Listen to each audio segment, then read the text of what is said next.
Beleza. Bom, minha gente, agora, a partir de agora eu estou gravando, né? E eu quero dizer o seguinte, eu costumo utilizar a aula online como uma forma... Tudo bom, Elana? Como vai? Boa noite, pessoal. Boa noite, boa noite. Boa noite, Ana. Olá, Ana, tudo bem?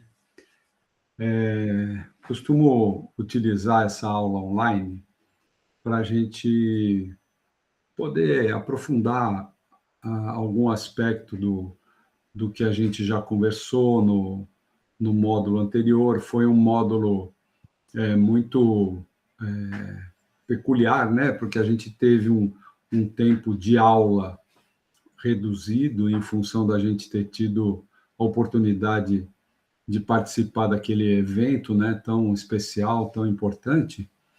E então pode ser que alguma coisa de conceito, alguma coisa de conteúdo teórico precise de um esclarecimento, ou seja necessário dar algum tipo de exemplo, embora vocês tenham pela frente ainda a boa parte dos módulos presenciais, mas é importante que, principalmente nesse começo, que a gente não avance deixando para trás dúvidas, assim, coisas mais ou menos bem compreendidas.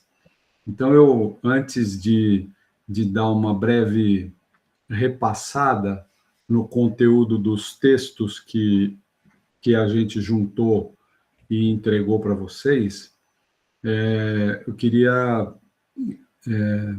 dar um espaço para saber daquilo que foi vivenciado e do que vocês tiveram a oportunidade de estudar, do que vocês tiveram a oportunidade de ler desde então, se vocês trazem alguma pergunta, alguma dúvida, necessidade de que eu esclareça alguma coisa. Eu fiz esse convite para vocês alguns dias atrás, mas ninguém se manifestou no grupo. Então, antes de eu fazer um breve resumo desse texto de aproximadamente 15 páginas que a gente entregou para vocês, aliás, eu percebi que eu coloquei no grupo uma versão que não tinha sido revisada, tá? Então, depois eu vou colocar a versão, vamos dizer, correta, né, em termos de digitação, concordância. Eu peguei a versão que não tinha passado pela última revisão. Depois eu mando o texto correto para vocês arquivarem aí. Mas então, eu queria dar esse espaço inicial para vocês. Como é que vocês estão? Como é que estão as reflexões sobre o que foi vivido até agora no nosso curso? E vamos ver como é que eu posso ajudar para que vocês possam avançar cada vez mais, e vamos aproveitar o tempo, gente. Estou bem disposto aqui, muito animado de rever vocês e querendo contribuir, tá? Então, o tempo é de vocês, vamos lá. Alguém tem algum ponto a levantar aqui agora para que eu possa começar? Oi, pessoal, boa noite. Posso começar? Pode. Então tá. Eu estava dando uma olhada no material e aí eu fiquei com...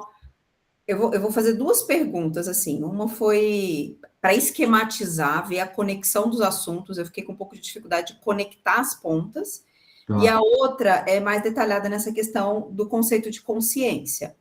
Quando a gente fez a aula, a gente estudou lá a consciência pessoal, a consciência do clã, a gente viu que a consciência do clã, ela tem, né, uma prevalência sobre a consciência pessoal, uma força oculta, que ela é inconsciente e tudo. Quando eu comecei a estudar o material, me soou que a consciência ela é uma coisa muito ruim. Que a gente precisa, assim, que o vínculo é uma coisa ruim, que a gente fica preso naquilo ali, mas, ao mesmo tempo, quando ele fala de você começar a romper o vínculo e tomar consciência, porque eu entendi que o romper o vínculo, ele é a partir do momento que você vai tomando uma consciência daquela influência pessoal que você tem, daquela consciência pessoal que você tem, que ela foi toda moldada para aqueles grupos, e você começa a acessar a sua voz interna. Eu entendi um pouco assim, que essa consciência pessoal, quando ela está muito enraizada no grupo, na família, tudo, você não consegue ter acesso à sua individualidade. E que você tem que começar a fazer um rompimento desse vínculo para isso. E eu não sei se ficou muito, se é isso mesmo, se a gente está falando de um nível de consciência mental, e aí a gente colocando aí no nível de consciência mental, no nível de consciência divina, aonde que isso se encaixa? Eu fiquei um pouco confusa. Seria a primeira pergunta. Tá bom. Vamos lá, vamos ver se eu consigo ajudar um pouco, né? Na verdade, o que o Bert trouxe para mim, que representou algo novo nesse estudo do que é a consciência, do que compõe aquilo que nós chamamos de consciência, ele contraria, para mim, de uma maneira muito surpreendente naquele momento, naquela época, o conceito mais comum de consciência, né? Uma das coisas que, vamos dizer, a gente costuma ouvir em algumas linhas de pensamento, em algumas linhas filosóficas, quando se pronuncia, né, sobre o que é a consciência humana, tem definições do tipo: a consciência é Deus falando dentro de mim, né? E o que ele faz, em primeiro lugar, é duvidar um pouco dessa ideia. Por quê? Porque, em nome disso que seria Deus falando dentro de mim, eu sou capaz, às vezes, de promover guerras. Eu sou capaz de me opor a um outro ser humano, às vezes de maneira muito violenta, muito radical. Então, o Bert, ele questiona essa ideia da consciência como sendo uma manifestação absoluta do ser, né? Eu não sei dizer com certeza, em função do que você afirmou, mas quando você me disse a tua ideia, eu diria, para mim, que é exatamente o contrário. Quanto mais eu me liberto da ideia de que aquilo que eu trago dentro de mim é tudo que eu preciso para lidar com o mundo, o Bert propõe exatamente o contrário. Tanto é que, na descrição do que ele chama de níveis de consciência, ele coloca a consciência pessoal como o primeiro nível. Não quer dizer que não é importante, é muito necessária. A gente precisa, é parte essencial do que eu sou. Porém, vamos dizer, o que ele constatou com as observações dele? Que o Bert, ele nunca foi um teórico, né?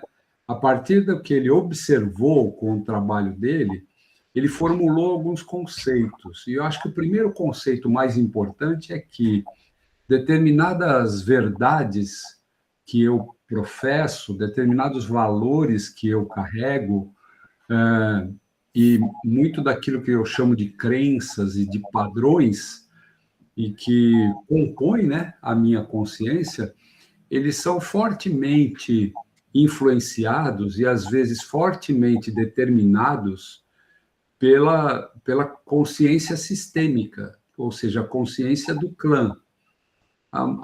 Uma das oportunidades que o ser humano tem de verificar o quanto as suas certezas são questionáveis é, por exemplo, o encontro com o outro, através, por exemplo, do casamento.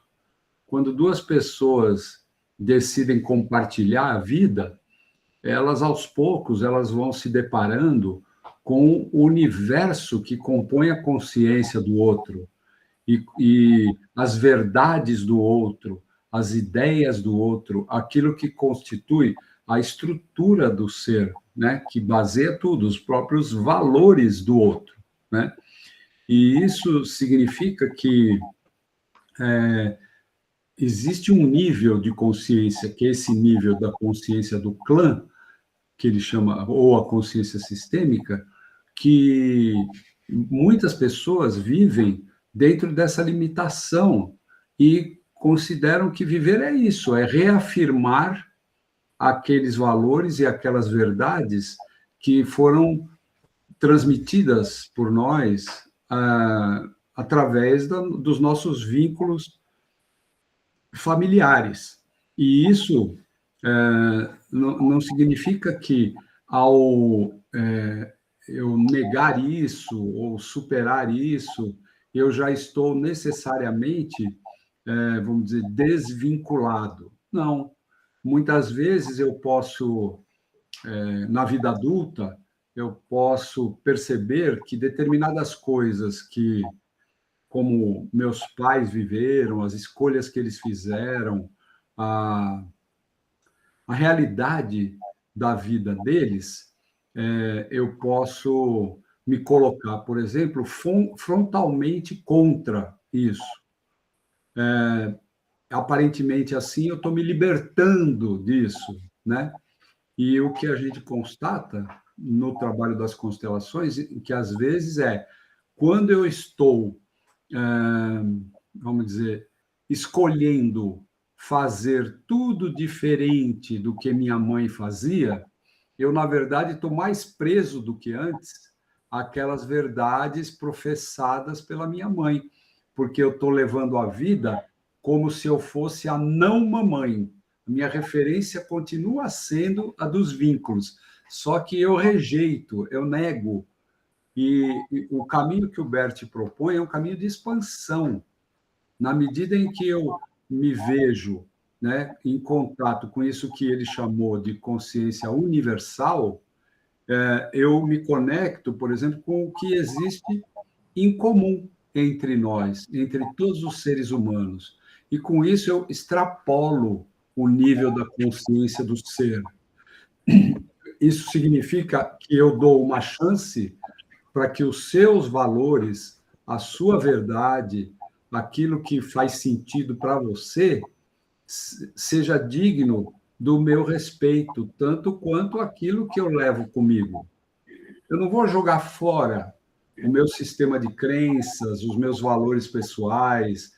Tem muitas coisas que atravessam gerações e gerações e não se alteram.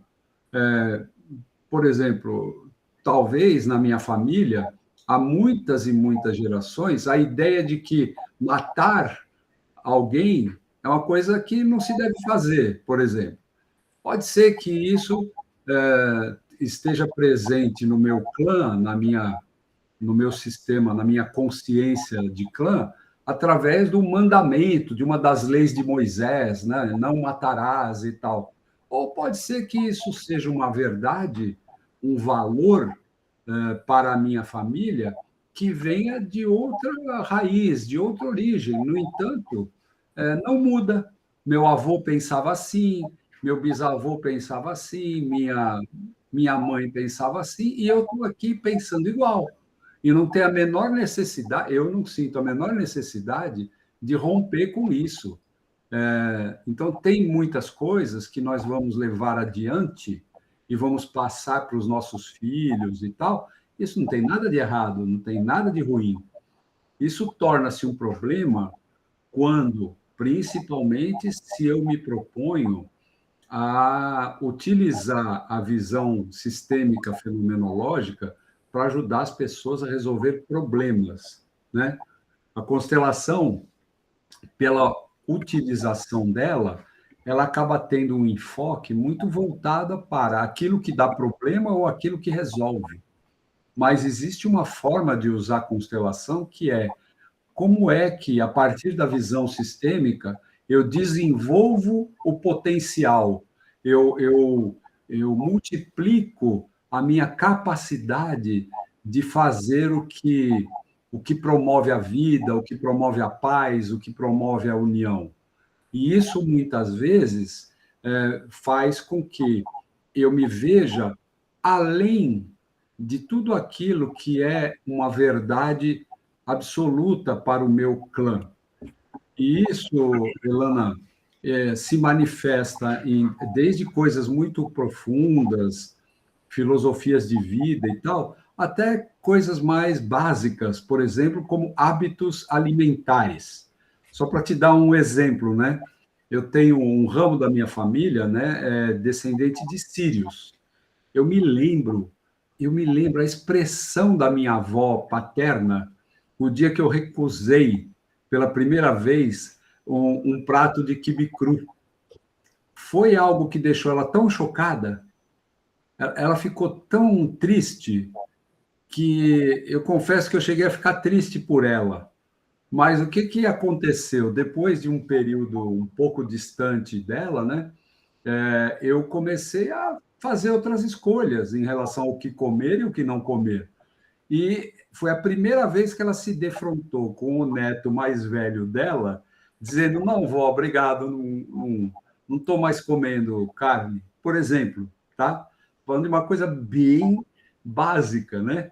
Hábito alimentar.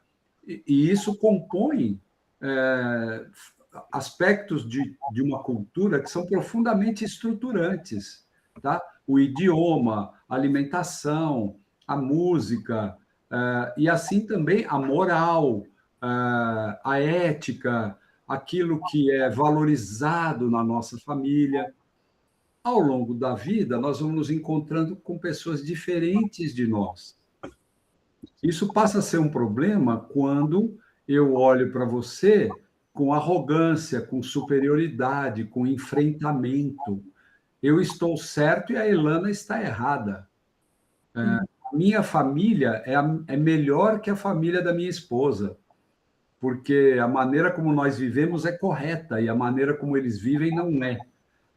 Então, a consciência de clã está na essência dos conflitos, seja os conflitos interpessoais e até os conflitos entre nações, entre povos.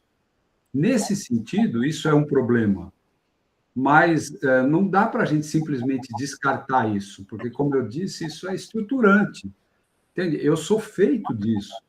Só que eu não sou necessariamente um ser que tem toda essa base que compõe os valores e as crenças. Eu não estou, como dizer, não estou condenado, isso não é uma maldição. Isso é algo que eu trago comigo, porque eu sou parte de um movimento, e isto está em transformação. Existem muitas coisas que mudam com o tempo, e eu sou agente disso. Então, quando eu digo tem determinados valores que faziam sentido na geração dos meus avós e que hoje não fazem sentido para mim, eu estou, da mesma forma, colaborando para que a vida no meu sistema avance, progrida, tenha melhores resultados, tá? Então, existe aí algumas coisas que podem significar que eu vou abrir mão de determinadas coisas importantes para a minha família, para o meu clã, e ainda assim eu estou a serviço desse clã. Né? Quando eu me posiciono como homem, por exemplo, quando eu me posiciono de uma maneira diferente perante as mulheres em relação aos meus ancestrais, eu estou contribuindo para que o meu sistema avance, para que a vida seja cada vez, vamos dizer, mais rica, mais produtiva, mais nobre, vamos dizer, né? Pode ser que o que eu estou fazendo hoje, no meu atual estágio, os meus filhos ou os meus netos vão estar fazendo de uma maneira diferente, melhor, e isso é muito bom, né? Então, existe um nível de consciência onde todos nós nos encontramos, que é a consciência universal. Tudo aquilo que existe em comum entre nós nos toca nesse nível da consciência universal. E esse nível de consciência, ele supera aqueles conflitos da consciência de clã. Então, a gente simplesmente tomar posse desse conhecimento faz com que eu tenha comigo as minhas ideias, aquilo que é bom, aquilo que faz sentido, isso vale para todos os aspectos da vida. O que faz sentido para mim na minha relação com o dinheiro, na minha relação com o trabalho, na minha relação com os outros seres humanos, com os animais, com a natureza, com a vida, enfim. E isso é muito importante, é a minha a expressão da minha individualidade. Só que eu não vou sozinho. A minha consciência pessoal não é uma ilha, ela é fruto de todo um movimento, do clã. Então, não existe só coisas ruins na consciência de clã, mas existem algumas coisas que deixam de fazer sentido com o tempo, né? E aí é que está a nossa possibilidade de expansão, de avanço, de melhoria, de mudança, de terminar com as guerras, de promover a paz, quando eu abraço o diferente, dando a ele a chance de ser como é, simplesmente como ele é. Isso não significa que eu virei santo, tudo está bom, tudo está certo, não é isso, mas se eu me posiciono como alguém que vai, através da visão sistêmica do Bert Hellinger, vai lidar com os conflitos, se eu abraço isso, eu ganho um recurso adicional de olhar para um conflito, digamos aqui, que a Denise e a Cristiane me procurem porque elas são duas irmãs que estão em guerra por causa de uma herança familiar. Na minha visão sistêmica, eu vou olhar para a Denise, para aquilo que move a Denise, as lealdades dela, as crenças, as verdades e tal, mas eu vou olhar com o mesmo respeito e com o mesmo amor que eu olho para a Cristiane.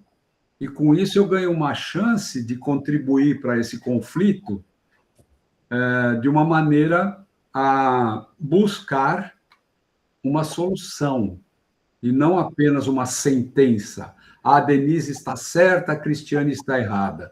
A Denise tem a sua história, a Denise tem a sua base para pensar como pensa e para querer o que quer. E a Cristiane também. O que fazer com isso? Tá? Então, na consciência universal, nós lamentamos o conflito, nós não lamentamos apenas as vítimas, nós não lamentamos apenas os que sofrem uma violência, mas o fato da violência em si existir é lamentável. E a violência envolve as vítimas e os perpetradores. Que pena, que dor. Como o ser humano está ainda fazendo isso com o próprio ser humano. Essa é a postura vamos dizer, do mediador sistêmico. Ele olha para o conflito, ele não olha para um lado do conflito, diz, coitadinho desses. Não, que dor isso ainda existir na humanidade. Não sei se eu consegui explicar, tá? Aí, aproveitando que você falou bastante da consciência pessoal, da consciência de clã, da universal, e a consciência espiritual? A consciência espiritual... bom, no texto que a gente passou para vocês, a gente pensou algumas coisas que estão expressas, melhor dizendo, em livros do Bert, tá? Porém, o essencial é o seguinte, não sei se tem alguém aqui que tem problemas com a palavra Deus, né? Mas é uma forma bem simples e objetiva de definir do que se trata.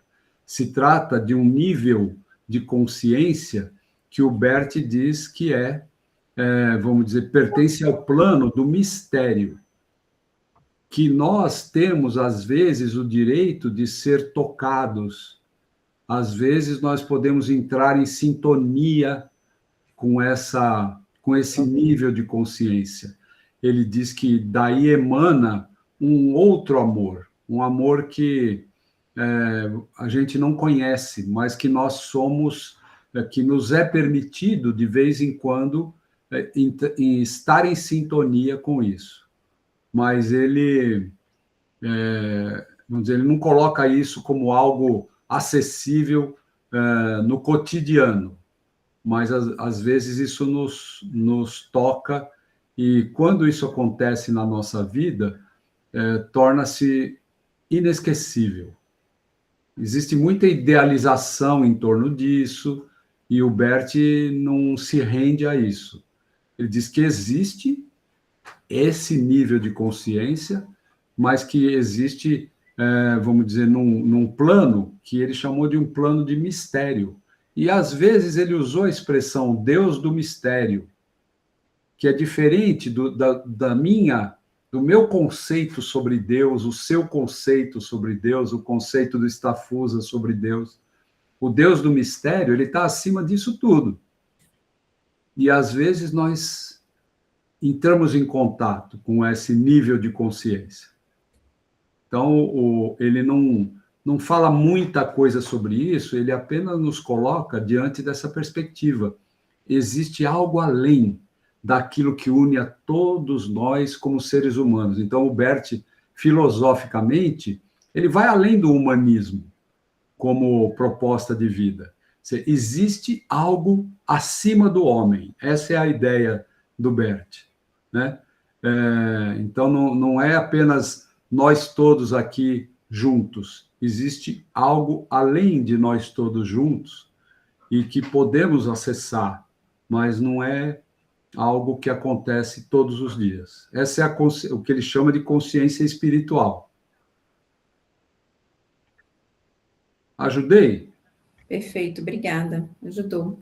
Eu só mais uma, bem objetiva, assim. Fica à vontade. Fiquei na dúvida, porque aqui no texto ele fala assim, quando ele está falando da consciência pessoal, ele menciona as ordens do amor, né? Ele fala assim, quando se considera a consciência pessoal com mais profundidade, a gente constata que ela tem 3 necessidades. Aí ele fala do pertencimento, fala da hierarquia e tudo. Isso daí, para mim, era... Aí eu fiquei nessa dúvida. Eu falei assim, as ordens do amor, elas estão dentro só da consciência pessoal? Elas não estão na consciência do clã? Eu fiquei nessa dúvida da visualização mesmo. Elas estão. O que acontece na experiência do Bert e na minha experiência também, posso falar só por mim, hoje em dia, né? A necessidade de pertencer, ela é básica. Nós somos mamíferos, nós precisamos do contato, nós precisamos do abraço, nós precisamos do calor da manada, nós precisamos disso. Então, a ideia de que nós pertencemos, ela é profundamente, vamos dizer, promotora de uma inocência, de uma pureza, de uma permissão. Quando eu me sinto totalmente, vamos dizer, alinhado com a consciência do clã, o meu lugar está garantido naquele clã. O que acontece com as ovelhas negras? Você conhece alguma ovelha negra em alguma família? Uhum. Conhece? O que acontece com a ovelha negra? A ovelha negra coloca... A cara da Ana Carolina. Eu sou a ovelha roxa da família. Eu acho que aqui só tem ovelha negra. A ovelha negra, ela coloca em risco o seu direito de pertencer. Dependendo dos mecanismos de defesa do sistema, uma pessoa que começa a questionar aquilo que é fundamental para a sobrevivência do sistema, ela corre o risco dela ser expurgada.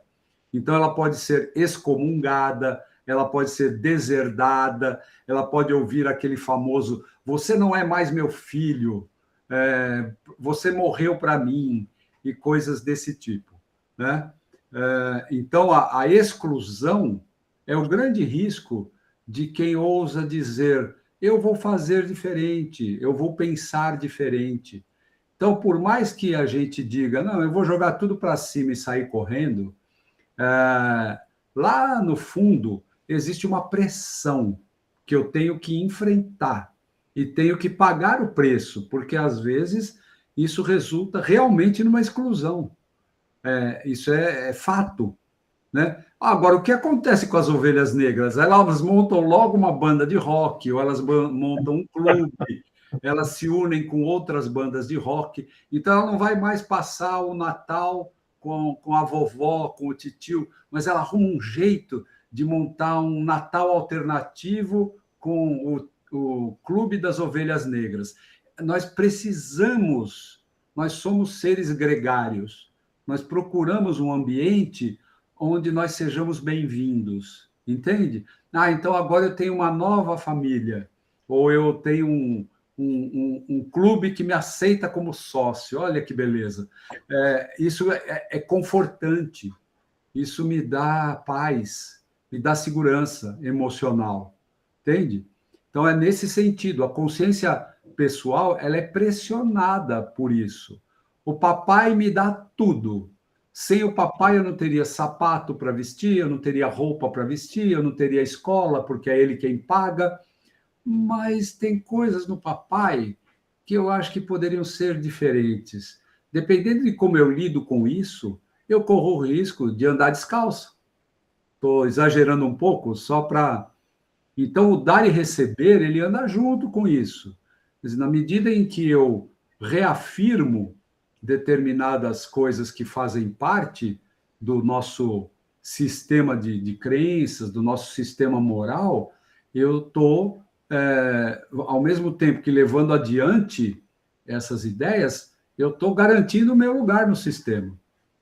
A mesma coisa em relação à hierarquia. Então, essas ordens, ao mesmo tempo que elas são, vou usar de novo a mesma palavra, elas são estruturantes, elas nos dão a segurança emocional. Por outro lado, nós pagamos um preço. Se nós dizemos sim para as coisas como sempre foram, nós pagamos um preço por ser bonzinhos, vai? Os bonzinhos pagam o preço. E os rebeldes também pagam, né? Aí são as chamadas escolhas que fazemos, entendeu? Então, o que o Bert questiona, no fundo, Elana, é o seguinte: a velha ideia do livre-arbítrio. Na verdade, o que ele propõe é o seguinte: a minha liberdade mesmo existe, mas ela é muito menor do que eu normalmente gosto de pensar, tá? Eu sou muito pressionado porque eu vivo em sistemas. Eu vivo. A vida acontece em sistemas, né? Viver é relacionar-se, é estabelecer vínculos. Encaixou aí? Fala, Cristiane, boa noite. Boa noite. Liga o microfone, por favor. Boa noite, colegas, amigas, amigos, professor. Boa noite. Boa noite. Boa noite. Feliz ano novo para todos. Para você também. Em breve nos veremos. Sabe uma coisa que dentro dessa fala toda, às vezes, na questão do livre-arbítrio, da questão da nossa liberdade, de uma certa forma, ela está contida dentro de algo maior, né, que rege um pouco essa necessidade de organizar o sistema, né? Até aí eu entendi isso, mas tem sempre uma coisa que eu quero perguntar, que fica aqui martelando na minha cabeça, que é o seguinte: diz que quando acontece, por exemplo, um assassinato na família e não existe uma responsabilização da pessoa ali, o sistema vai depois trazer isso de volta, né? Ali, essa questão do vínculo vai trazer de volta numa outra pessoa na família. E na aula com o professor do primeiro ciclo, ele disse que essas pessoas que podem ter esquizofrenia, podem ter algumas relações, né, quando tem esses casos muito graves de assassinato e tal, e aí me vem um pouco a ideia de essa pessoa que está vindo ali para assumir, né, aquele papel de reorganizar, às vezes com uma doença como essa, né, uma esquizofrenia, algo assim, ele não tem escolha, né? Porque ele realmente, então ele está só cumprindo um papel, é isso que ainda dentro de mim lateja de um jeito estranho, né?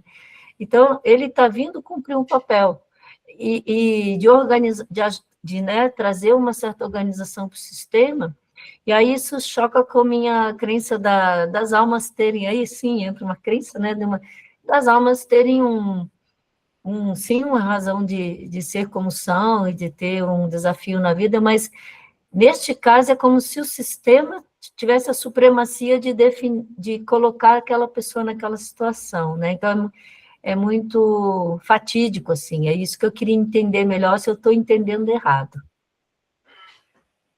Olha, primeiro, muito obrigado pelo seu comentário. Acho que a sua dúvida ela é essencial para que a gente possa realmente avançar nesse estudo, tá? Eu, hoje em dia, mas não foi assim numa aula, não foi numa resposta de um professor, foi muita reflexão. Na verdade, eu vejo que existe uma convergência desta ideia de que as coisas são como são, né? E que cada um está cumprindo um papel, uma função, cada um está, vamos dizer, fazendo uma jornada ao longo da vida, seja você reencarnacionista ou não, independente da crença, né? Ela, na verdade, converge com essa ideia do Bert. Apenas a linguagem que o Bert usa, que nos facilita manejar com essas coisas, significa o quê? Tem pessoas dentro de um sistema que, por uma razão que nos é normalmente desconhecida, elas são tomadas a serviço de uma determinada forma que, às vezes, as sobrecarrega. E, às vezes, as sobrecarrega de uma maneira muito forte.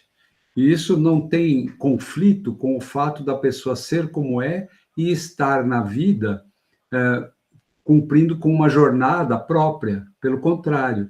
Só que vamos dizer, a lógica daquilo que o Bert observa e como ele denomina e como ele explica as coisas é que é um pouco diferente, porque vamos pegar outros casos, né? Eu sei que o caso da esquizofrenia, ele assim, tá bom, eu ouvi dizer, o professor Homero falou que o esquizofrênico é uma pessoa que olha com o mesmo amor para quem matou e para quem morreu na família. E geralmente isso acontece a gerações mais longínquas, e alguém vem para incluir, seja quem morreu ou seja quem matou. Porque, às vezes, quando acontece uma tragédia dessa numa família, a dor é tão grande que o único recurso para a vida seguir em frente é a exclusão. Então, a própria exclusão, ela não é em si alguma coisa que a gente precisa condenar, porque, às vezes, foi o único recurso. Poxa, aquela pessoa matou o marido, aquela pessoa matou a esposa.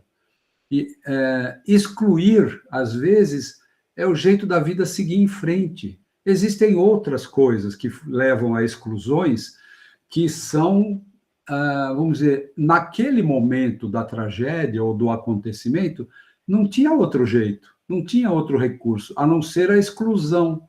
Por exemplo, te dar um exemplo, Cristiane, eu atendi uma vez 2 adolescentes, 2 irmãos.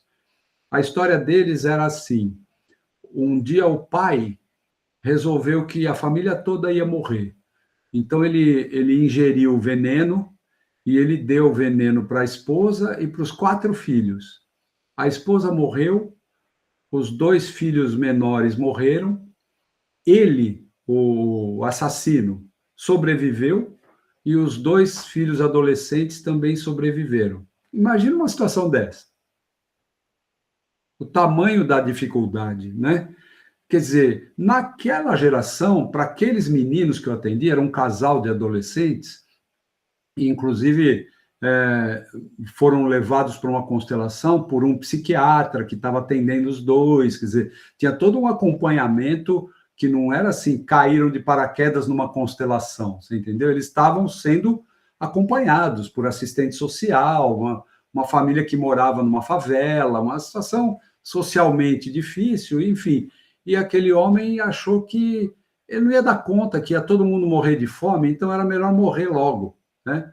E ele foi preso e os adolescentes estavam numa instituição, né? Bom, diante de uma coisa dessas, o que é que dá para fazer? Né? Abraçar o primeiro pai adotivo que aparecer, a primeira mãe adotiva que aparecer, e se agarrar neles como se fosse o pai e a mãe. E o pai biológico, se eu puder nunca mais pensar nele, é uma libertação daquele trauma. Então, ali, naquela geração, tinha que deixar isso para lá, tinha que ir além, a vida tinha que sobreviver. E hoje em dia eu sei, né, porque a gente não perdeu mais contato, os dois se casaram, os dois têm filhos, a menina não teve um desenvolvimento normal, ela ficou com sequelas neurológicas, mas hoje é uma mulher adulta, trabalha, tem dificuldades, tem limitações, mas tocou a vida para frente, né? Talvez os filhos desses dois irmãos, ou os netos, ou os bisnetos, vão conseguir, de alguma forma, consciente ou inconsciente, olhar para aquela tragédia. Então, dependendo do sistema de crenças, a gente fala, isso aí é a reencarnação do fulano de tal, ou a reencarnação da fulana de tal. Não tenho nada contra a constelação. O Bert não briga com as crenças religiosas, ele apenas faz a leitura dentro da linguagem e do repertório da técnica, tá? E com isso não há bem não é uma visão fatalista, mas é uma visão de causa e consequência. Só que essa causa e consequência não é do ser humano isolado, é uma família que caminha ao longo das gerações. E o sistema vai procurando sempre o melhor equilíbrio possível a cada momento da história, a cada geração, entende? Então, às vezes vem alguém com amor, com força suficiente para amar um assassino sem reservas. Amar o assassino com o mesmo amor que ele ama a vítima. Talvez essa pessoa estivesse diretamente envolvida. Vamos dizer, sou um reencarnacionista. Então, esse esquizofrênico talvez viveu essa história de um dos lados naquele momento lá. E agora ele está de volta. Estou só lendo de outro jeito, entende? Como é que a jornada se deu. Então, não é um fatalismo, mas não existe descompensação que lá na frente não peça uma compensação. E isso está em outras linhas, em outras maneiras de ver como é que as relações se dão. Se você for procurar na Cabala, se você procurar em textos rabínicos, você vai ver o mesmo movimento de descompensação que pede uma compensação, e que, às vezes, essa compensação não vem na mesma geração, mas vem em algum momento da história, daquele clã, daquele sistema familiar. Não sei se fez sentido isso que eu estou falando? Respondeu sim, professor, eu entendi. Sempre entendi a correlação e até a sinergia, né, que entre as linguagens, e realmente eu acho que não é para olhar de nenhum ângulo religioso, né? Eu acho que falo mais numa visão mais espiritualista, que às vezes a gente fica pensando, mas não tirou uma oportunidade daquela pessoa, mas na verdade às vezes esse é exatamente convergindo, né, que era uma compensação, e não quer dizer que aquela pessoa está sendo usada, assim, tirar esse sentimento de que a pessoa está sendo usada e que ela não teve oportunidade, porque eu acho que não é esse o pensamento, né, que rege esse movimento, né? Então, para mim, esclareceu, sim. Obrigada. E só para completar, e para você observar também por si mesma, né? Tem uma coisa que o Bert diz, assim, que tem pessoas que ele fala que as pessoas têm um destino difícil, tá? Se você pensar no que é um arrimo de família, por exemplo, um irmão mais velho que tem que fazer, às vezes, do pai e da mãe, esse mais velho, ele é sobrecarregado. E o que dá força para ele é o amor. E isso ele se aplica em todos os destinos difíceis que a gente encontra nas constelações. O amor está lá, o amor está presente, de uma forma que não é aquele amor de filme, não é aquele amor idealizado, é um amor que carrega uma carga de, vamos dizer, de sofrimento, de sacrifício, mas é amor, né? Então, a gente observando com calma, a gente vai ver essas relações interpessoais nas famílias como essa busca do sistema pelo melhor equilíbrio possível.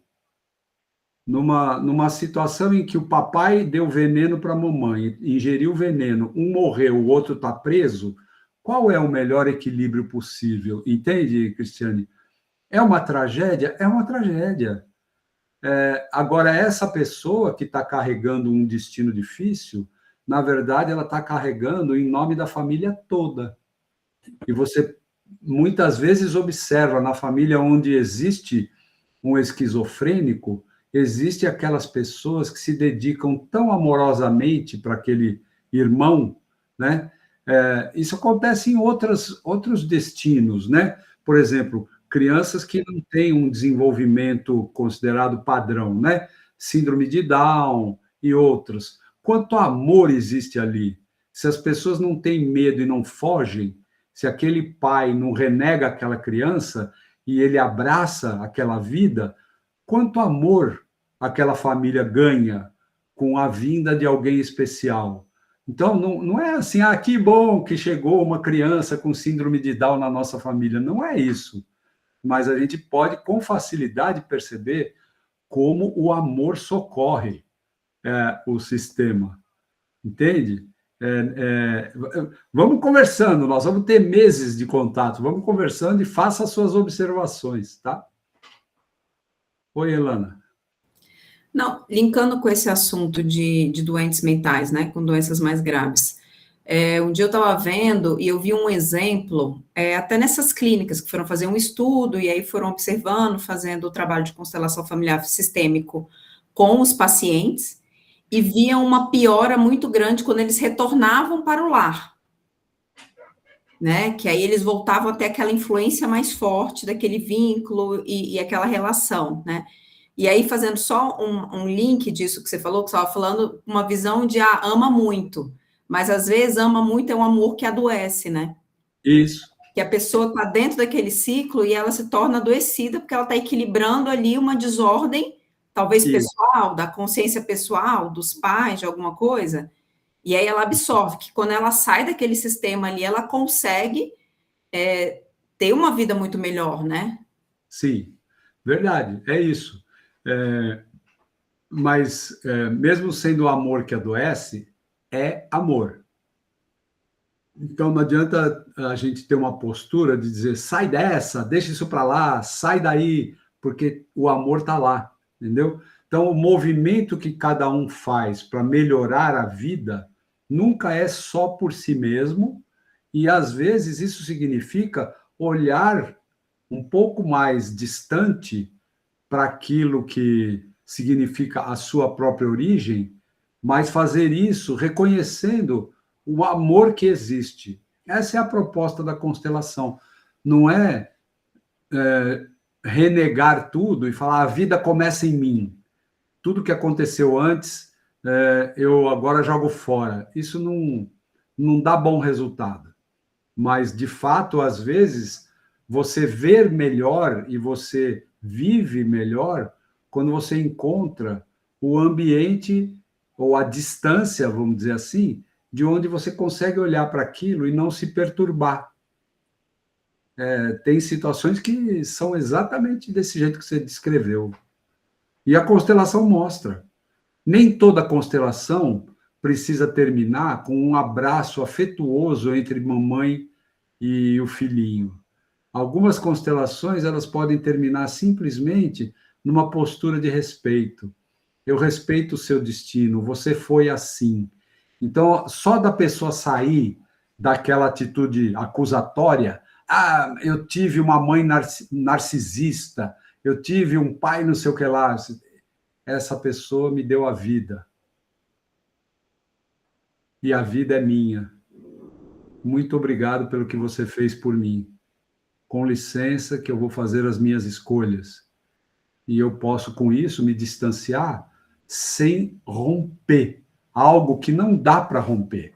Quando a pessoa está nesse movimento de ruptura, ela está perdendo energia, ela está se desgastando muito para se afirmar na vida.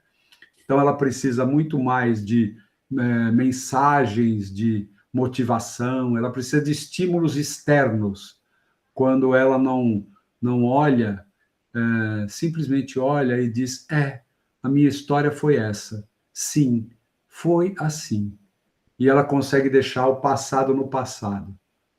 Isso traz uma força especial para a pessoa. Agora, vamos dizer assim, uma coisa é eu com a minha história, agora tem histórias muito pesadas, muito difíceis. O Bert chama de destinos difíceis, né?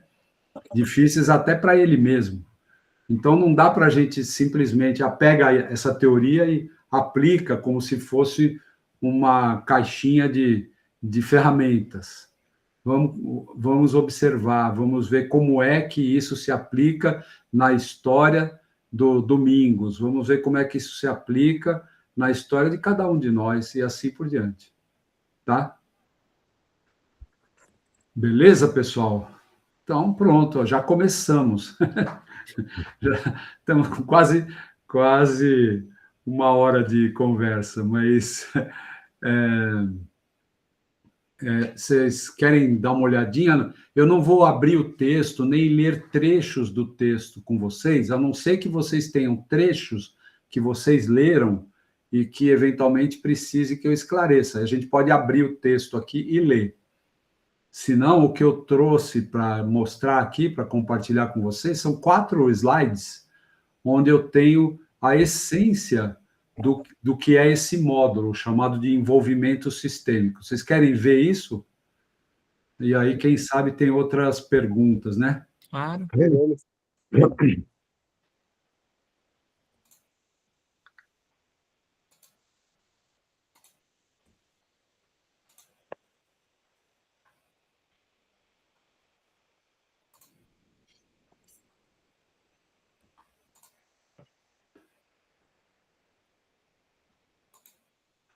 peguei errado. Espera aí.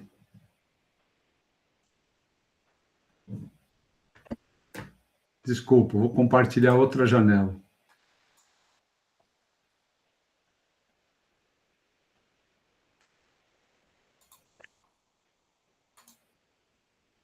Aqui. Então, vamos lá. Um dos temas essenciais desse módulo é o tema dos vínculos, né? Existem os vínculos naturais, que são aqueles que são os vínculos consanguíneos, né? A nossa família biológica, pai, mãe, irmãos, avós, filhos, netos, né? Tem os vínculos que são adquiridos através do casamento. Sabe aquela brincadeirinha que a gente ouve? Marido não é nem parente? Para a constelação é assim mesmo, porque é um vínculo construído, né, o casamento.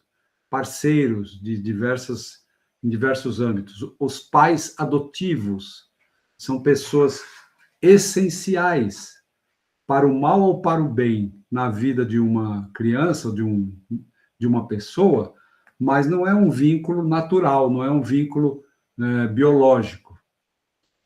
Empresas, a questão das vítimas e dos perpetradores. Quando alguém mata alguém, ou quando alguém pratica uma violência extrema contra alguém, cria-se um vínculo. E esse vínculo pode ser marcante por toda uma vida, tanto para quem matou quanto para quem morreu. Tanto é que nas constelações, muitas vezes, quando morrem na dinâmica, quando se deitam e se entregam ao passado, a vítima e o perpetrador, normalmente, eles estão deitados lado a lado, como se ocupassem túmulos vizinhos. Porque, através daquela violência, selaram um destino, tá? Pessoas que nos beneficiaram com a morte, por exemplo, digamos, se alguém aqui for casado com alguém que ficou viúvo, né? Constituiu uma família com uma pessoa viúva. nós somos beneficiados porque alguém morreu. Esta pessoa, seja a primeira esposa ou o primeiro marido de quem é meu parceiro hoje, é alguém que faz parte, vincula-se ao meu sistema. O destino daquela pessoa beneficiou a minha vida. Não quer dizer que eu me aproveitei daquilo, mas se não tivesse acontecido aquilo, eu não teria a família que eu tenho, tá? Pessoas que nós prejudicamos seriamente ao longo da vida, estamos vinculados a elas. Tivemos uma importância muito grande na vida delas. Por exemplo, uma pessoa que dirigindo embriagado provoca um acidente, desse acidente resulta na amputação de um membro de alguém que se envolveu no acidente. Ou morreu uma mãe de família no acidente e o outro motorista tem, vamos dizer, responsabilidades maiores no ato. Isso cria um vínculo, porque interferiu decisivamente no destino de outra pessoa, de outra família. Os filhos daquela pessoa que morreu, os órfãos, por exemplo, né? Estou dando só um tipo de exemplo. E isso são exemplos que a gente verifica nas constelações, não são exemplos teóricos, tá? Então, aí existem os grupos de vinculação, a família, o grupo social, a categoria profissional, a nação, a religião, as corporações que se formam em torno de ideias, né? E num nível não tão profundo, o nosso próprio grupo de estudos compõe um sistema. Nós, num determinado dia, começamos uma jornada e estamos juntos fazendo esse caminho e iremos até um certo momento em que a função desse sistema vai deixar de existir. E alguns de nós vamos continuar tendo contato, fazer novos cursos ou compartilhar experiências, e outros vão seguir seu caminho. E isso é assim. Tem grupos, tem sistemas que terminam, né?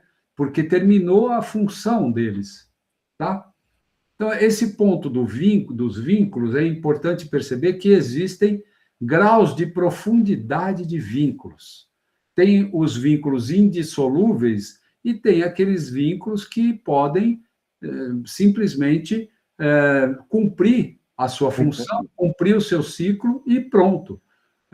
Tá bom, né?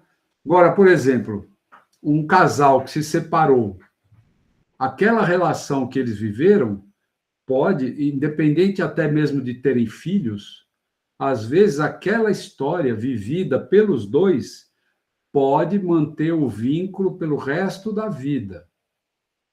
Mesmo que seja uma história que, vamos dizer, o relacionamento conjugal daqueles dois, o relacionamento afetivo terminou, ainda assim, a profundidade do que foi vivido pode permanecer por muitos anos, marcando a vida dos dois, ou de um dos dois, tá?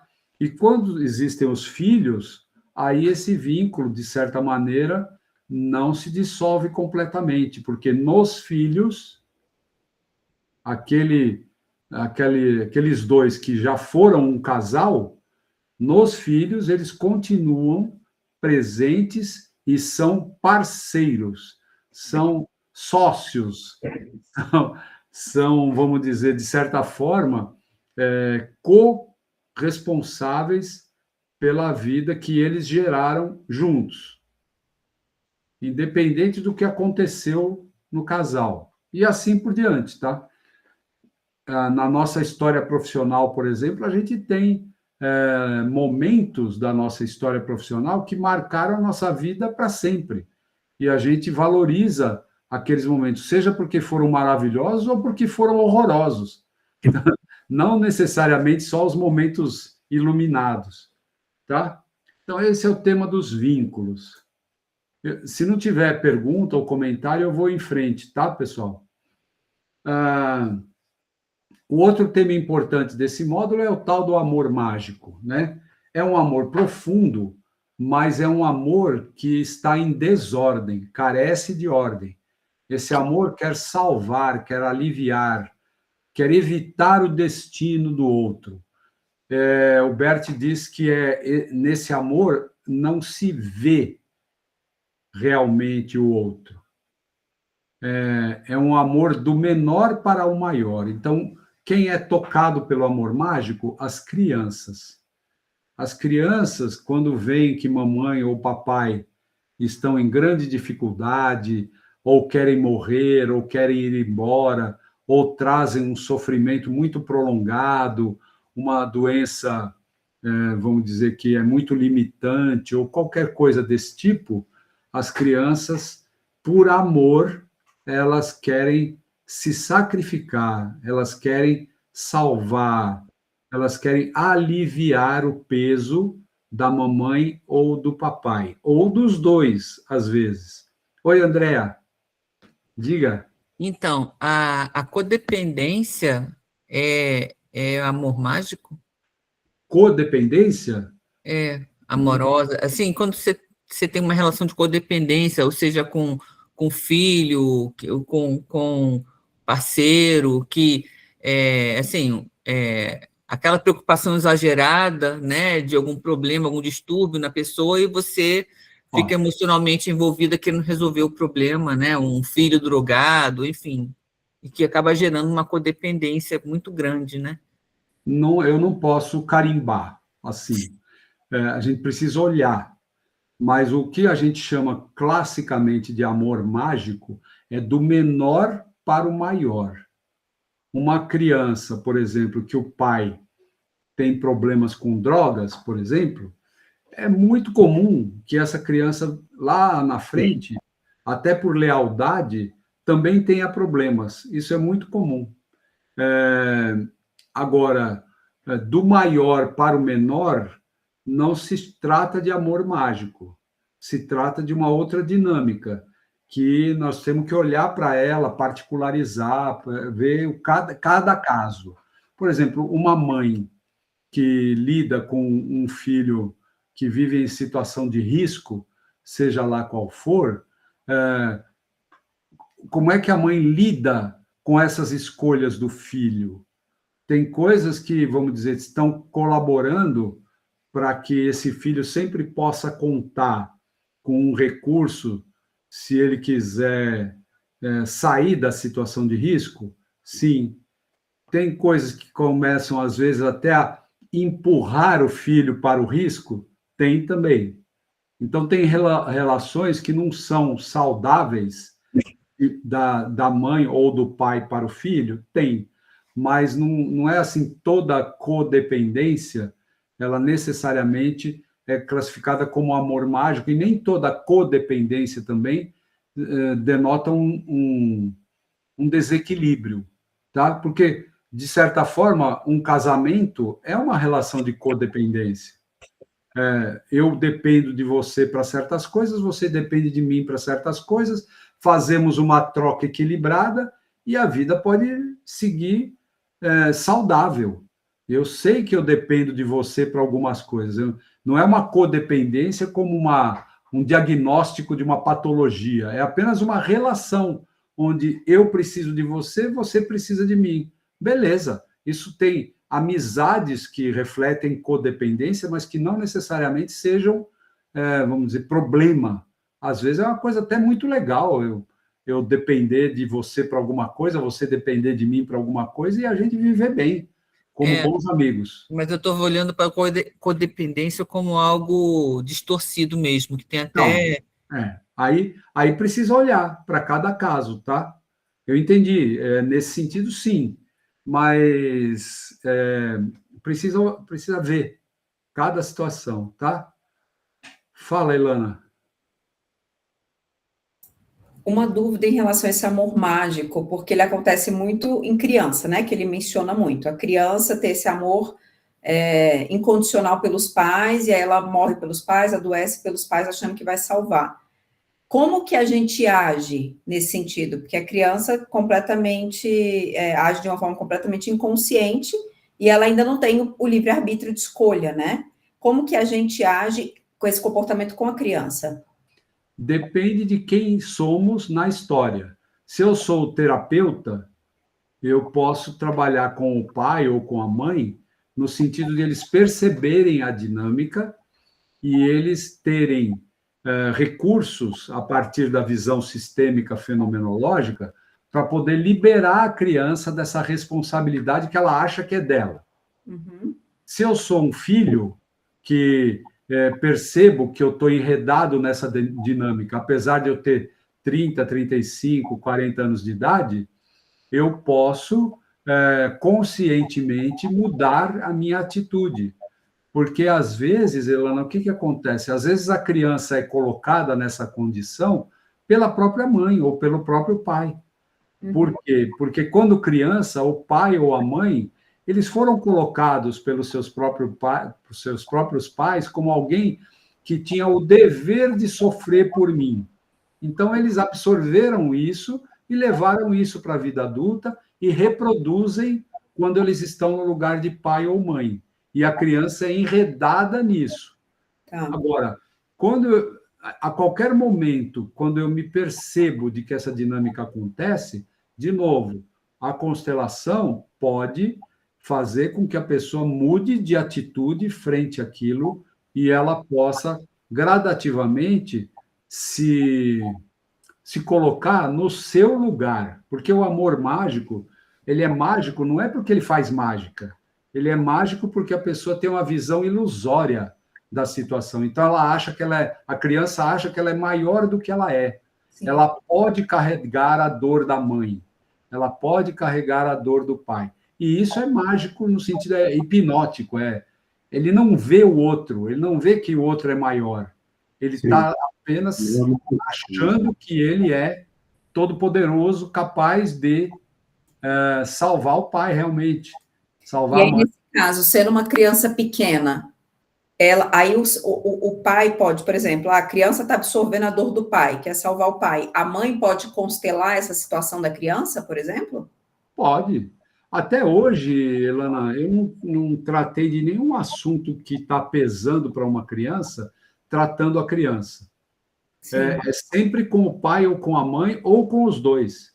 A criança é somente criança. Quando o pai, a mãe ou ambos mudam de atitude, a criança percebe, a criança ela relaxa, ela solta aquela tensão, aquela dor. Isso vale para muitas coisas que afetam as crianças, distúrbio, déficit de atenção e outros diagnósticos que tem, alguns eu acho que são apenas nomes que arrumaram para determinadas dificuldades da criança. Quando a gente trabalha com os pais, quase tudo se resolve. Existem coisas que são patológicas, sim, que a criança vai precisar mesmo de algum recurso a mais, mas normalmente, quando a gente trabalha com os pais, a gente trata da criança. A homeopatia faz isso, não faz? Quando uma criança que ainda não está na idade de ingerir medicamentos, a homeopatia trata o pai, trata a mãe, e a criança se beneficia. E outras, a medicina psicossomática, outras linhas de tratamento, tratam com os maiores, tá? Então, como consteladores, sim, tratamos com o pai e com a mãe.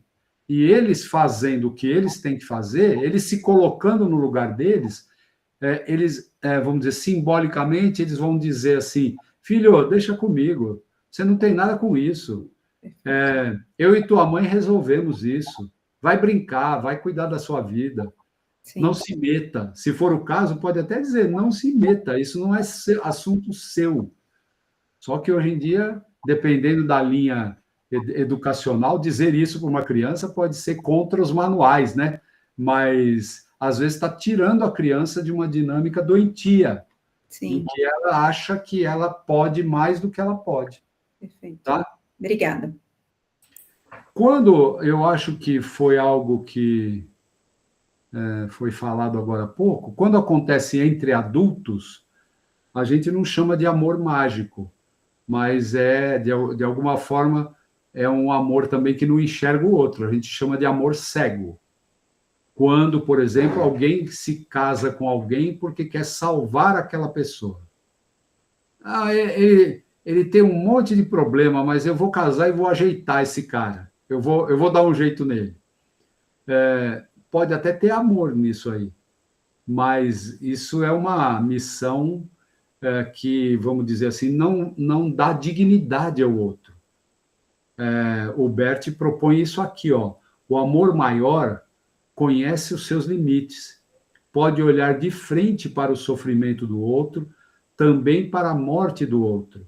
Permanece em um nível onde algo maior pode atuar por ser respeitado. Isso é um trechinho do livro chamado Histórias de Amor, que é um livro muito bonito do Hellinger, e muito antigo já, mas ele continua atual. Tá? Então, dizer assim, mamãe, eu vejo a sua dor, eu respeito a sua dor e eu respeito o seu destino. Como seu filho, eu estou aqui para fazer o que puder com o filho. Muito obrigado por tudo. Por favor, me abençoe se eu tomo posse da minha vida, da vida que a senhora proporcionou para mim. E se eu vou ser bem feliz. E mesmo que a senhora morra, eu vivo mais um pouco. E vivo em sua homenagem. Estou fazendo uma ligação de uma frase com outra para dizer qual é a postura de um filho adulto perante a mãe ou o pai que estão presos nessa dinâmica de meu filho, você me deve isso. Você tem que resolver isso para mim, você tem que me tirar daqui. Isso pode estar ligado à dinâmica do amor mágico que a própria mãe ou o próprio pai enredou o filho quando criança. E um filho adulto pode sair dessa dinâmica. Ok? Aí a consciência, acho que a gente já falou bastante, que é um outro ponto importante desse módulo. E o último item é a diferenciação dos sentimentos.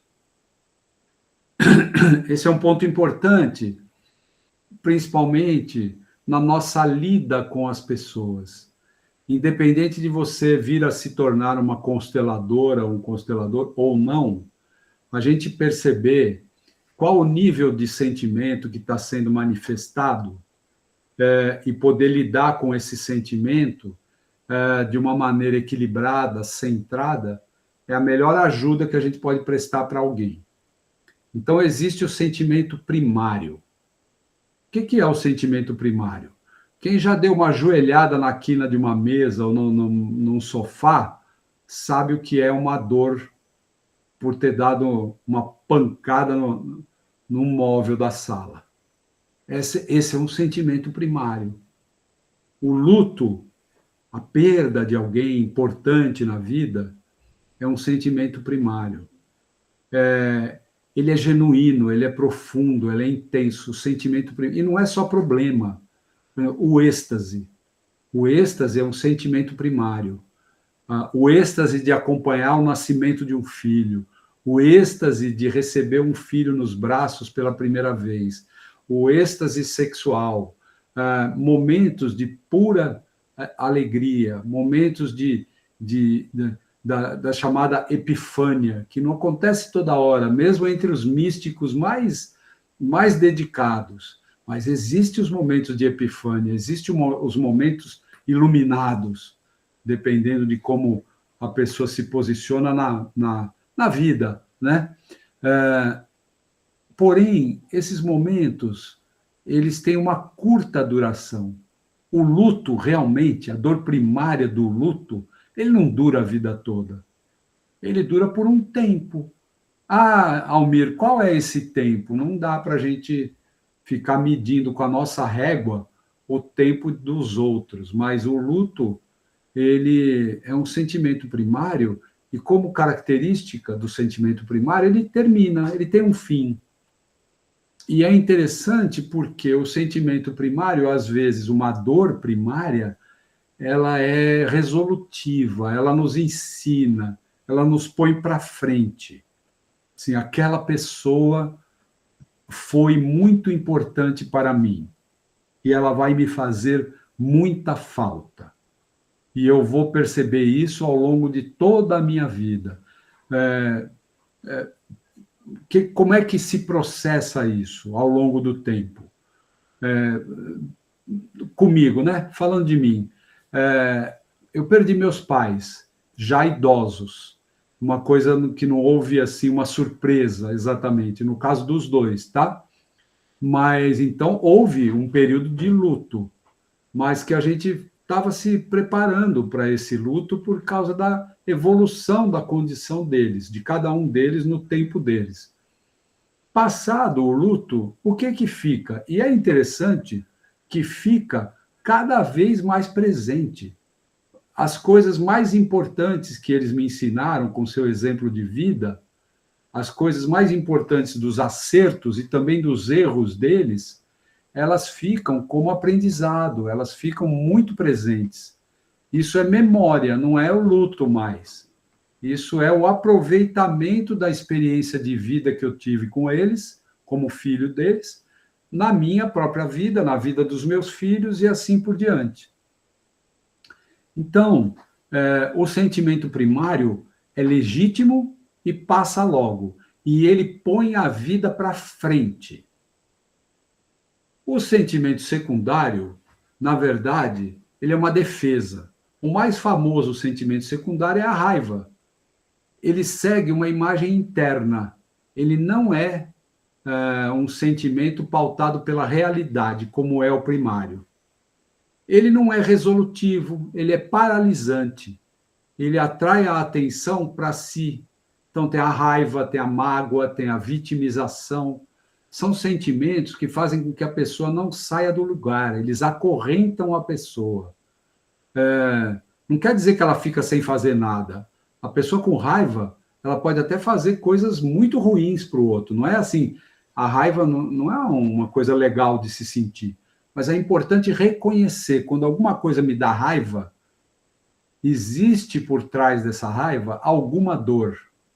Qual é a dor legítima? Qual é o sentimento primário que o secundário está tentando esconder, está tentando me defender? Assim também, quando chega um cliente para você que começa a falar com muita raiva da sua mãe ou do seu pai, ou da ex-esposa ou do ex-marido, espera aí, o que será que aconteceu com essa pessoa? Qual é a dor que essa raiva está escondendo? Ou está tentando esconder? Né? A mágoa. Né? Uma pessoa que, por exemplo, já está separada há 15 anos e cada vez que fala o nome do ex-marido ainda bate na madeira 3 vezes. Essa pessoa está ressentindo alguma coisa que ela sentiu lá atrás. Ela está presa, está paralisada. Ela não está avançando. A mágoa é paralisante. A raiva é paralisante. A vitimização é paralisante.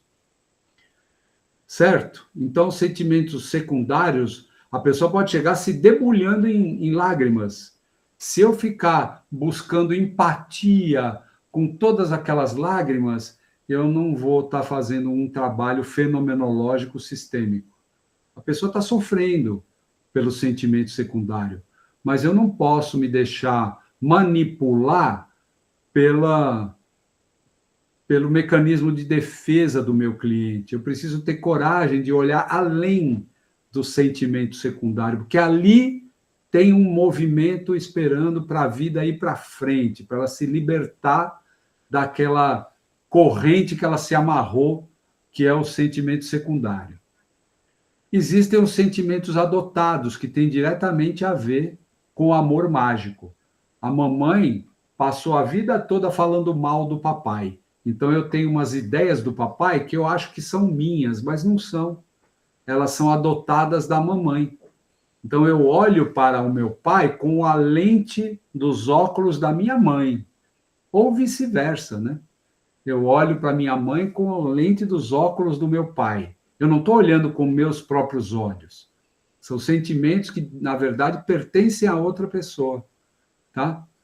Isso a gente experimenta, por exemplo, quando a gente entra como representante numa constelação.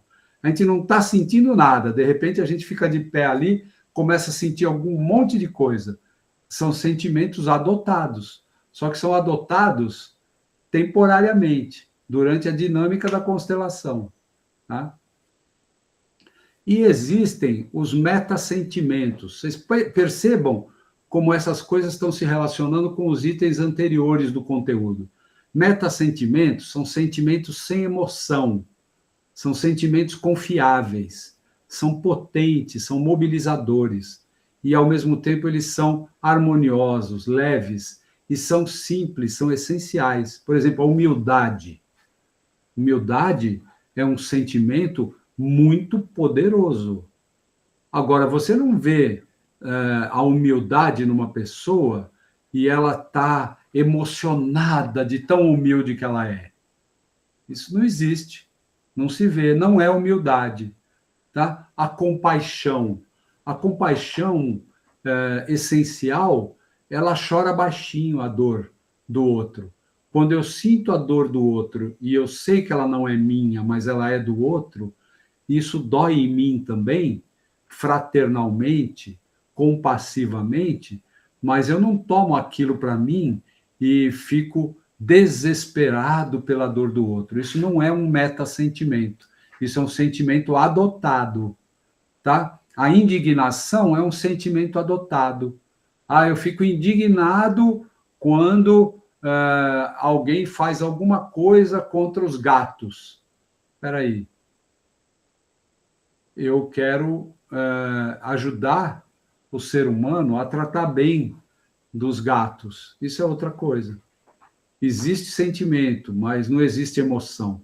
O metassentimento promove ação, e normalmente é uma ação transformadora. Então, é coragem, e coragem não é bravata, é aquela coragem dos heróis, tá? É a coragem daquelas pessoas que se sacrificam por todo um povo, pela sua tribo, pela sua nação, a coragem dos heróis, né? São muitos heróis, está cheio de heróis por aí. Espera aí, calma. Mas existem heróis por aí. Tem pessoas que fazem coisas incríveis com muita coragem e com muita simplicidade. Vão porque vão em frente e fazem. E às vezes salvam, como aquela professora que evitou que aquele maluco lá que queria matar as crianças, né? Ela acabou morrendo, mas ela chamou para ela o risco e impediu que as crianças fossem assassinadas, né? Notícia da vida do Brasil, né? Uma pessoa altruísta, uma pessoa corajosa, uma pessoa capaz de dar a vida pelo outro, né? Como isso é grande, como isso é simples e como isso não necessariamente é pesado para quem faz. A pessoa faz simplesmente porque faz. Tá? Então, esses são os metasentimentos. Tá? Fala, Cristiane.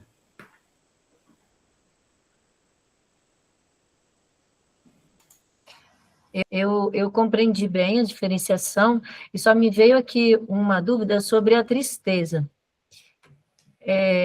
Né? Onde que ela se encaixa ali? É um sentimento diferente, né?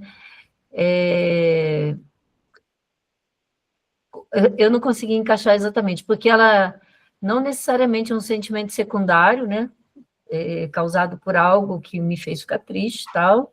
Adotado, eu acho que muitas vezes a gente fica triste por algo que aconteceu ao outro, né?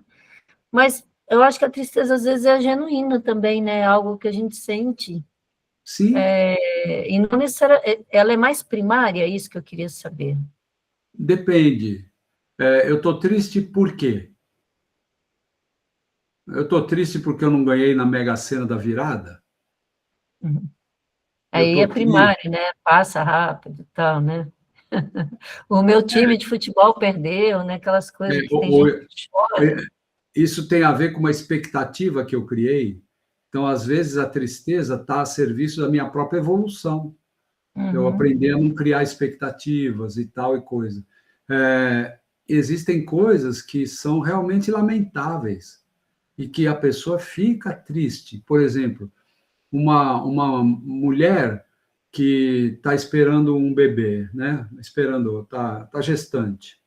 e perde uma criança que ela queria muito, ela ficar triste por isso, o luto normalmente é acompanhado por tristeza. Quando ele é acompanhado por revolta, ele não, vamos dizer, calma aí, né? Vamos examinar. Mas existem tristezas que são fundamentadas por fatos lamentáveis. Por exemplo, eu posso ficar triste porque o meu pai, ele perdeu muitas coisas da minha história de menino e de adolescente.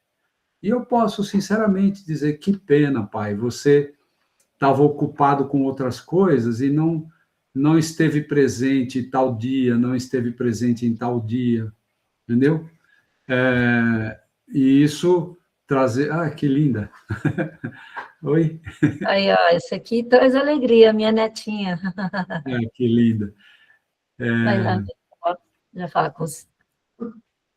Então, a tristeza pode, sim, ser um sentimento primário, mas tem pessoas que ficam tristes por se lembrar de coisas que já se passaram, tristes por um ressentimento. Eu falo assim, não no sentido de ridicularizar, mas tem pessoas que têm uma espécie de mágoa de estimação. De vez em quando elas têm que se conectar com aquela mágoa. Aquela pessoa é tão importante na minha história, tudo que me liga a ela é a mágoa. Então eu não posso soltar a mágoa. E aí a pessoa fica acalentando aquela mágoa inconscientemente. E ela se põe triste, porque o que fez com que as coisas não dessem certos realmente foi motivo de tristeza. Mas ela não consegue avançar. Então, nesse caso, a tristeza é fruto de um sentimento secundário. E se relaciona com vitimismo, de uma certa forma, né? Porque eu me coloco num lugar de sempre sofrer aquela mesma coisa e não superar, né? Não, e às vezes, sabe, Cristiane, tem a ver com outras coisas um pouquinho mais profundas. Por exemplo, eu não posso ver o meu pai como alguém que me deu algumas coisas. Eu tenho que ver o meu pai como alguém que me abandonou. E por isso eu fico triste, magoado, coisa e tal. E eu não consigo ver aquele dia em que meu pai ficou lá no fundo do auditório, todo envergonhado, mas quando eu peguei o meu diploma, eu vi que ele estava emocionado. E eu não me conecto com essa imagem, porque eu preciso colocar o meu pai nesse lugar de ser alguém que me abandonou. Então, tem complexidades ligadas à tristeza. A mesma coisa em relação ao sentimento de medo. Tem medo que é primário. O medo de atravessar uma zona perigosa da cidade às 2 da madrugada. Esse é o medo primário, esse é o medo de quem está fugindo de um leão na savana. Isso aí não tem nem dúvida. Agora, o medo do primeiro dia de aula, o medo do emprego novo, esses não são exatamente sentimentos primários, eles estão associados a outras coisas, entende? Então, existem medos que são fantasiosos, existem medos que são paralisantes. Aí a gente tem que ver o que é que está por trás desse medo, né? Ok? Respondido, obrigada. Então, meus amigos, essa é a síntese do módulo. Quero saber se alguém tem algum comentário, alguma dúvida, se isso aqui está ajudando vocês a consolidar um pouco dos conteúdos, como eu falei no comecinho, né? A gente teve um módulo atípico, nós tivemos uma carga horária menor de aula em si, e tivemos aquele evento tão legal que complementou o módulo, né? Mas acho que a aula está nos ajudando a rever um pouquinho do essencial e, quem sabe, se apropriar mais dos conteúdos. Tem mais alguma coisa, gente?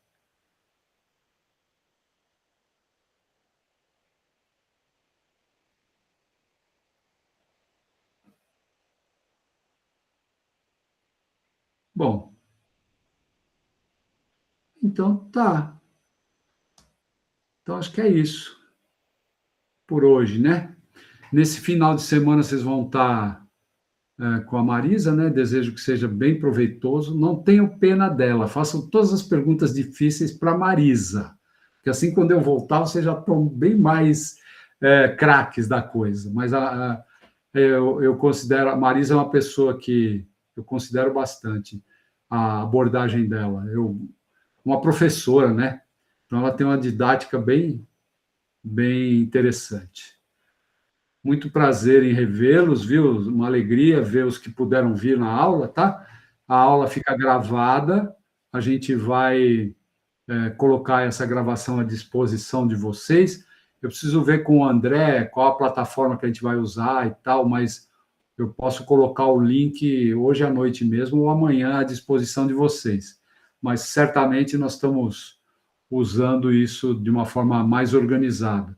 E eu prometi, vou mandar para vocês o arquivo de texto revisado, tá? Para vocês ficarem guardadinho com ele sem erros de digitação e tal. Ô, André, boa noite. Não vi que você estava aí. Depois a gente conversa para ver onde é que a gente coloca o arquivo em vídeo, que plataforma que é, tá? Mas tá bom? Por enquanto, colocando o link aqui, eles já acessam, né? Beleza. Faço isso assim que a plataforma disponibilizar para mim. É isso, minha gente. Satisfação, viu? Que seja um feliz 2026, saúde para todos. Para você também. Obrigada, Almir. Sábado, né? Gratidão, professor. Abraço. Colegas, nos vemos sábado, hein? Saudades. Não, gente, saudades. Beijos.